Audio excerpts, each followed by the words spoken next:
Whoever's voice you listen to the most becomes your strongest influence. Clarity demands that you ask, who am I allowing to speak into my choices? Because some voices sound like advice, but they are dressed up in fear. Hello, everyone. Welcome to day 4 of our Clarity series, and I'm glad you are still on this journey. Today's episode is called Voices and Choices. Voices and choices. Whose voice is shaping your decisions? Whose voice is shaping your life? Let's take a breath and lean into this for a bit.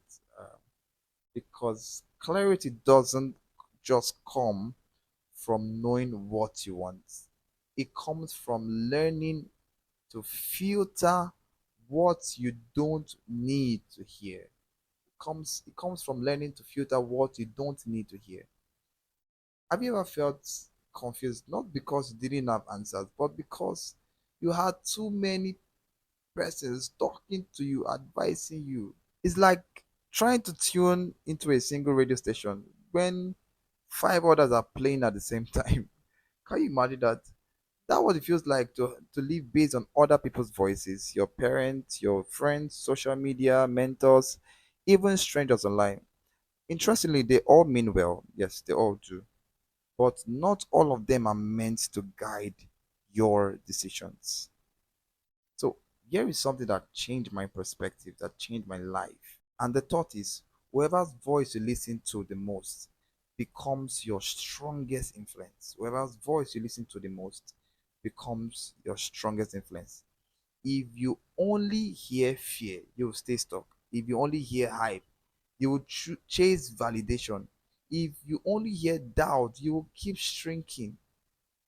Because clarity demands that you ask, who am I allowing to speak into my choices? Let's look at David before he fought Goliath. In First Samuel chapter 17, David wasn't even supposed to be on the battlefield. He was just bringing food to his brothers. Can you imagine that? But Goliath steps in, and David's spirit is stirred up. Everyone has something to say. His brothers said, um, he was arrogant. Saul told him, you are too young. Oh. Goliath mocked him. Can you imagine?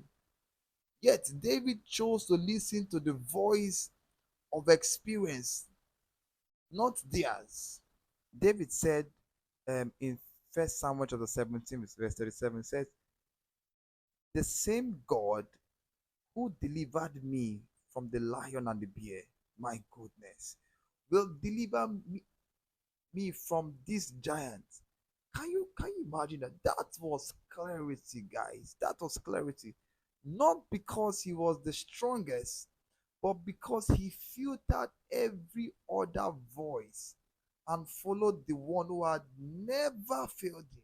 I once worked with someone who stayed in a toxic job for, I think, 5 years. Why? Because people kept telling her, just be grateful you have a job, don't take risks in this economy, maybe you are not cut out for more, and all of those things. And these voices became her ceiling until one day, in a quiet prayer, she heard something different. And she heard, you were made for more, and I will sustain you. That voice, that voice, it gave her courage to resign. It gave her courage to start her own venture. And now she's not just surviving, she's thriving. It wasn't just clarity that changed her life. It was the voice that gave her clarity. So, whose voice wins in your heart? Ask yourself. Is it the voice building my faith or fueling my fear? Is it guiding me closer to purpose or making me second guess what I already know? Is it rooted in love, in wisdom, in truth? Because some voices sound like advice, but they are dressed up in fear. They sound like advice, so but some voices are loud, but not true. So I want to reflect on this thing today. What voice have I been listening to that I need to silence? And what voice do I need to amplify in this season? What voice have I been listening to that I need to silence? And what voice do I need to amplify in this season? Write it down, speak it aloud, let it guide your next decision. Say this with me. Today, I choose clarity over confusion. I silence every voice that contradicts my peace. I lean into the still, small voice that leads me with love.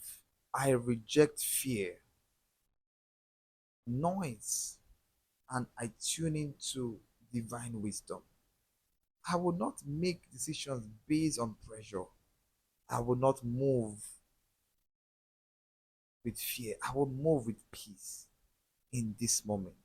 I receive clarity in the name of Jesus. Amen. This was day 4 of the clarity journey. Tomorrow we'll go deeper. Remember to like, share, and subscribe. I love you all.